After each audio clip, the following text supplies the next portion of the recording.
Well, good morning, everyone, and welcome to the campaign office for Paul Merriman and Jelaine McLeod. And what a great day for us to be in this great province of Saskatchewan. And a few minutes ago, I had the opportunity to visit our Lieutenant Governor, the Honourable Russ Marasty, and I asked him to dissolve the 29th legislature, which will start the campaign for the election on October the 28th.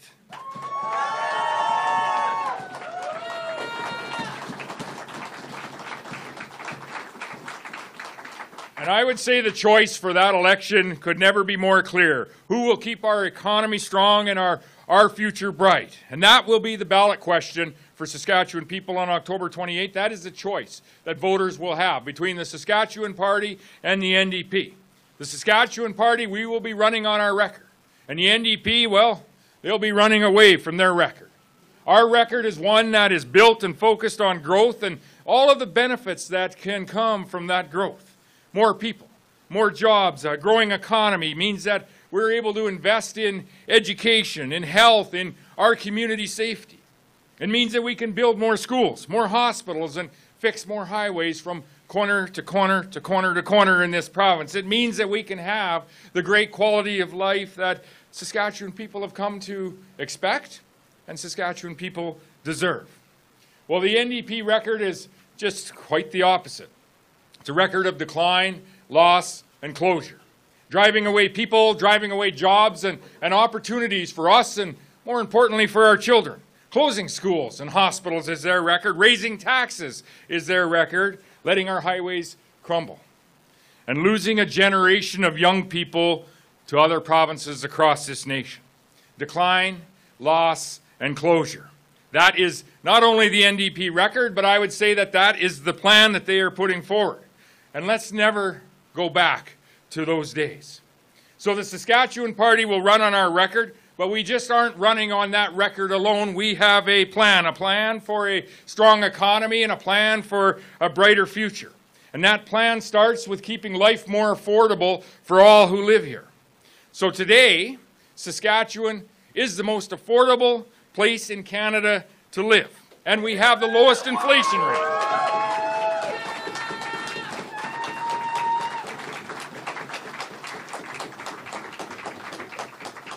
But Saskatchewan people and Saskatchewan families, they're feeling those cost of living pressures just like everyone else is across this nation. And that's why your Saskatchewan Party government delivers annually over $2 billion in affordability measures. We deliver that year after year after year. And that's why this year we took the Trudeau NDP carbon tax off your home heating bill. That's why, in the days ahead, the Saskatchewan Party is going to announce a number of new actions that will make life more affordable for everyone that lives in Saskatchewan. But I would say, why wait? This is our first big campaign event. It's the first day of the campaign, so let's make our first big campaign announcement right now. And I commit to the people of this great province that a re-elected Saskatchewan Party government will make life more affordable by delivering the largest income tax reduction seen since 2008.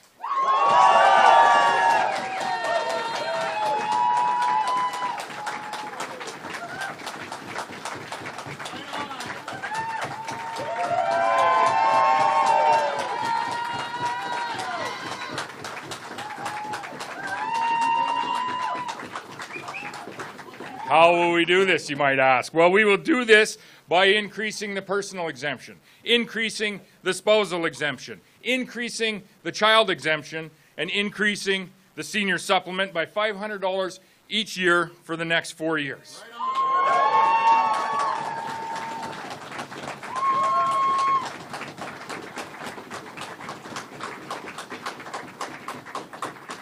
We will also continue to index Saskatchewan income tax rate at the rate of inflation, which means that the tax reduction, when combined with all of this and indexation, will save a family of four about $3,400 and will save a seniors couple about $3,100 over the next 4 years. This is significantly more than any temporary gas tax reduction that the NDP or anyone else is committing to.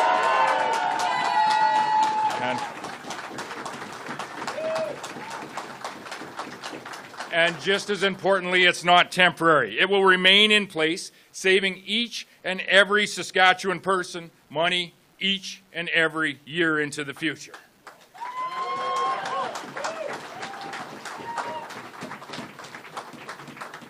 Did you know that under the NDP, a family of 4 in this province, they began paying the provincial income tax at a family income of just over $26,150 each year? Remember that number, $26,150 under an NDP government. That's when you started paying income tax. When this plan, our plan, is fully implemented, that same family in this province would not pay provincial income tax until their combined income reached $72,000. That's the highest tax-free threshold in the nation of Canada.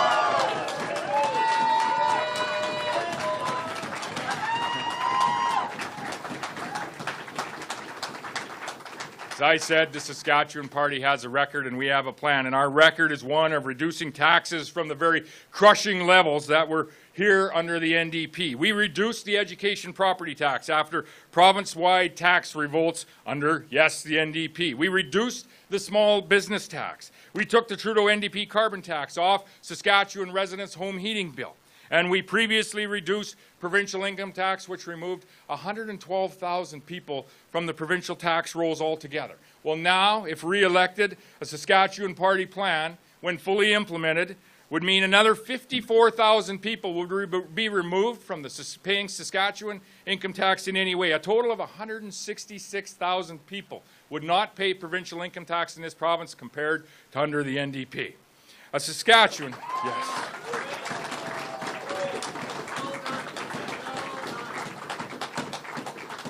And our great province will have the highest level of tax-free income in the nation of Canada for seniors, for families that are living with their children. A re-elected Saskatchewan Party government will also make life more affordable for low to moderate income individuals and families by increasing the Saskatchewan low-income tax credit by 20% over the next 4 years. This provincial tax credit is delivered automatically. Each and every 3 months, it's associated with the GST credit to all of those who qualify, which are primarily people who are not earning enough to pay provincial income tax. So this means this, that today's announcement, when fully implemented, benefits every person in the province of Saskatchewan, each and every Saskatchewan citizen. So that's the first large and significant difference in this election. The NDP is promising a small temporary tax measure, making life more affordable. The NDP is promising a small temporary tax measure that excludes anyone who might not drive. The Saskatchewan Party will deliver a significant ongoing tax reduction for everyone. So the answer is very, very clear. Making life more affordable for Saskatchewan people. It's part of our plan for a strong economy and a bright future. Thank you very much, everybody, and let's hit the campaign trail.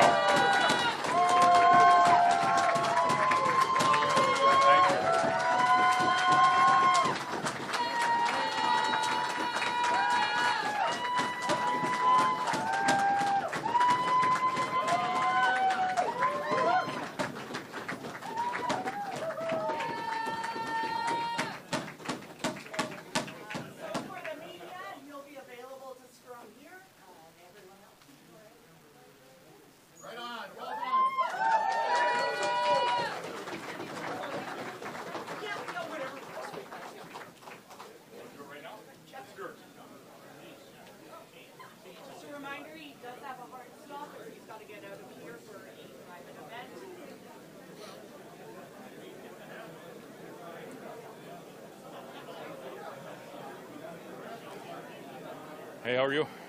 Good to see you. Is this still on? Hey, Phil, how are you doing? Good, good. It's like election season extraordinaire in Saskatoon. This, municipal, everything, right? Yeah. I have a question about electronic voting. During the last election, there was talk about electronic vote counters. The party this time around has said no to electronic vote counters. Why? A ballot that is cast by hand should be counted by hand, and that's our belief, and that's what will happen this election. But why not do it electronically, make this process smoother and so forth? did the process go smooth in Alberta? I think not. And so we firmly believe that if Saskatchewan citizens are going to cast a ballot by hand, that very same ballot deserves the respect to be counted by hand. And that's where we are at this point in time. Yeah. So how much is your tax cut worth? How will you account for that? How will you make up for that money? If you asked the NDP, how are they going to pay for that? Yeah, have you asked them that? Because they've not indicated how they're going to pay for $4 billion, and their record, their record would say in previous elections that they're not very good at adding this up, and I doubt whether they will be this time. We, on the other hand, have always come out with our fully costed platform, which will include when we would balance the budget in the province in the future years. And so that'll be coming in the next number of days, but we will be bringing forward a fully costed platform, including today's significant and largest income tax reduction since 2008 that will benefit each and every person in the province of Saskatchewan, each and every family in the province of Saskatchewan, unlike any temporary gas tax relief.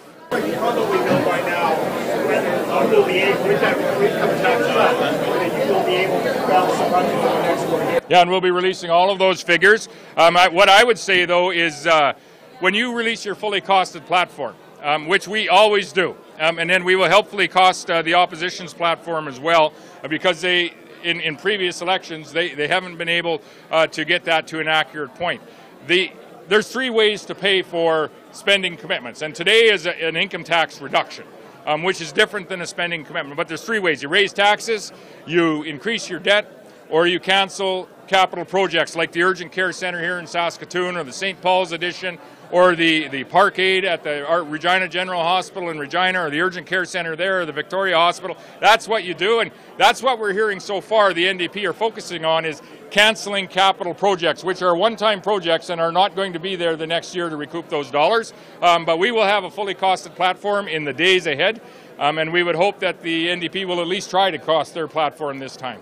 When it comes to the health care, the minister invited nurses and unions to the table. Right. Why wait so long? Well, yeah, I've been in discussions for some period of time on a nursing task force and on ensuring that we're including all of the nursing designations or credentialed nursing designations that we have, or disciplines that we have, so that we can really focus on a patients first nursing task force. And this is about the patients and about creating a healthy work environment, certainly, so that the services can be offered, to create that recruitment and retention environment, so those services can be offered in community after community, because it's always the intent of this government to be at least preserving the services we have, and maybe even expanding the services that we have, like we are in Prince Albert, like we have with the urgent care centres that are open in Regina and soon to be in Saskatoon. But we want all of the nursing designations to be at that table. That's what the discussion has centred on over the last number of months, and now we've announced that most certainly we'll be moving forward with that if we have the honour to form government. How and when do you plan on balancing the budget for the people here in Saskatchewan? We'll have a fully costed platform, which will also indicate in what years the balanced budget will arrive here in Saskatchewan. And I would say that is a fair question for us, and we'll be bringing forward that information in the next number of days. And I would say that the other parties need to as well, because what we see today is a fully uncosted platform put forward by the opposition with over $4 billion, not in tax incentives, but actually in spending commitments, which are not sustainable moving forward. This is their record, whether it be in campaign time or whether it be when they're in government, that leads to decline, loss, and closure. First big announcement is on affordability. It's on everyone's mind right now, affordability, cost of living. What other specific benefits are we going to be hearing about to really make life more here in Saskatchewan? You will hear about some very targeted initiatives in the next few days that are helping Saskatchewan people with the affordability inflationary challenges that we're experiencing. Again, our province has the lowest cost of living in the nation. Our province has the lowest inflation rate in the nation, but we are still feeling the cost of living pressures that other Canadians are. And that's why today's announcement is so very significant. The largest income tax reduction since 2008, taking a further 54,000 people off the provincial tax rolls altogether, a total now of 166,000 people that did pay income tax under the NDP are not going to be paying income tax under Saskatchewan Party government if we have the honour to form government on October the 28th. How confident are you in your party's? Pardon me? How confident are you in your party's ability to campaign during this election period and regain the government? I'm very confident in our ability to campaign during the election period. We have 61 dynamic, innovative candidates in ridings across, including here in Saskatoon, but in ridings across the province. But it's an election, and we live in a democracy, and this is now the opportunity for Saskatchewan people to make a choice. And it's not a referendum, it's a choice between what the polling says are two parties that can form government. One party that their record and their plan leads to decline, loss, and closure. We've seen that in years gone by, and I would suggest you would see it again if they had the opportunity to govern. Or the Saskatchewan Party, which most certainly is focused on growing our economy so that we can build that brighter future for those that live here today, but to ensure that our children can stay here years and decades into the future. Yeah. It's an exciting time. This is the fun part. Yeah. Speaking of affordability, the minimum wage increase by 1%. Yeah. So how will this make a difference with the struggling families, right? Well, I would say that today's announcement makes that difference. As I said, in Saskatchewan, we have the lowest cost of living today, the lowest inflationary rate. Now we have the highest tax-free threshold. And for those that might be working at the lower income spectrum or minimum wage, they're not paying provincial income tax in this province. And then today, if we were to form government on October the 28th, we would add to the already 112,000 people that are not paying income tax, that did pay income tax under the NDP, another 54,000, for a total of 166,000 people not paying income tax. So the take-home pay for those very families would be larger in Saskatchewan than it is anywhere else in the nation of Canada.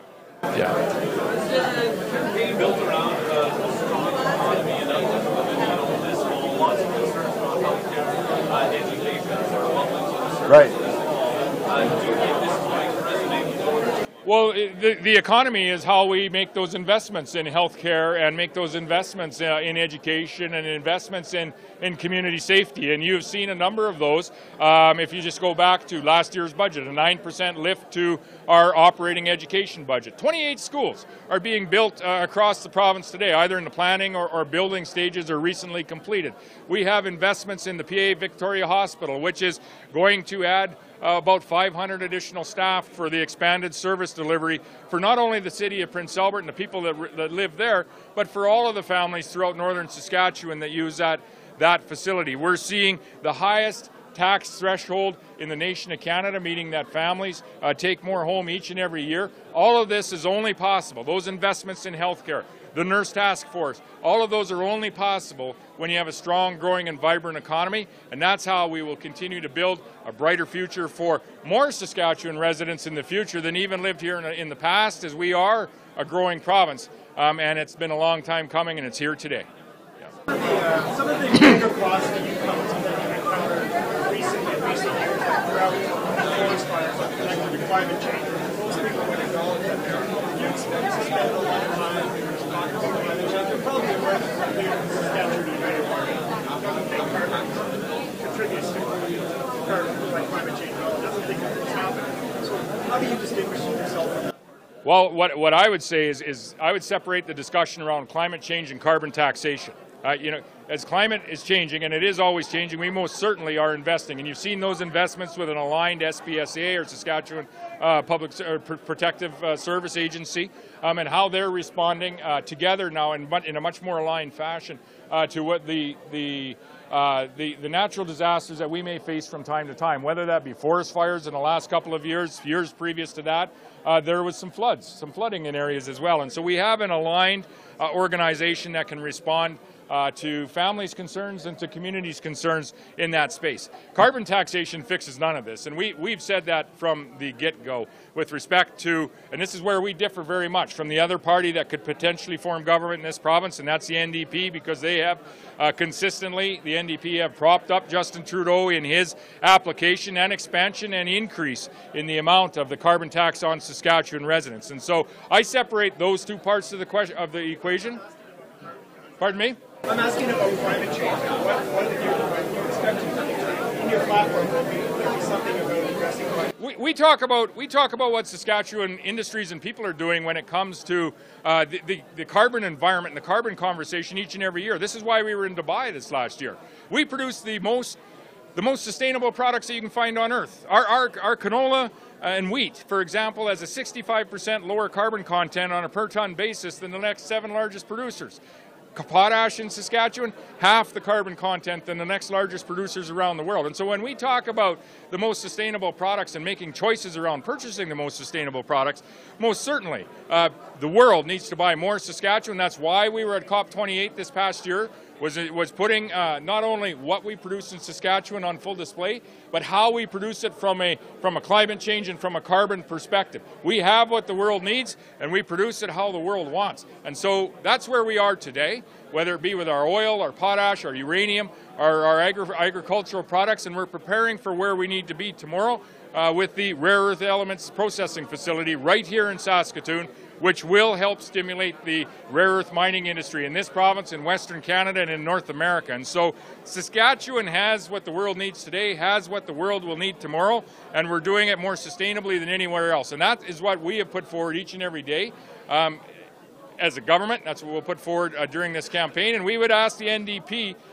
to join us in selling Saskatchewan's wares rather than holding these industries back by supporting a Trudeau government implementing policies not just like the carbon tax, but the clean electricity standard, as well as a number of other suite of policies that are harmful to how we create wealth and how we create the most sustainable products in the world.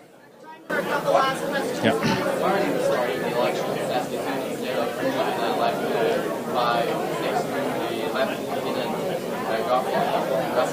Yeah, I think we started last year. We were in Saskatoon on day one as well. And so it's not uncommon for us to be in what is the largest city in the province.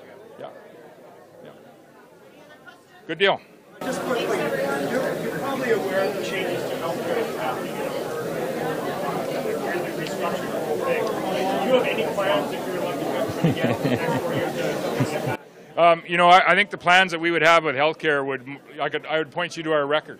About a 10% increase in healthcare this year, a record of building a Jim Patterson Children's Hospital right in this city, a record of building a new and expanded Victoria Hospital in the city of Prince Albert to service not only Prince Albert, but to service Montreal Lake, to service La Ronge, to service the entirety of our province's north, a Moose Jaw Hospital, a Weyburn Hospital. What you've seen in this province is an investment not only in the capital infrastructure, but an investment through the most ambitious health human resource plan in the nation of Canada, in the people that are offering those services. My friends, your friends, my family, likely your family as well, that are working in our healthcare sector. That's our record, and that's what I think you'll see in the future. Is that a no? You'll find a major restructuring of healthcare? Haven't discussed a major restructure. What we have talked about is how we can ensure that patients are receiving the care that they expect.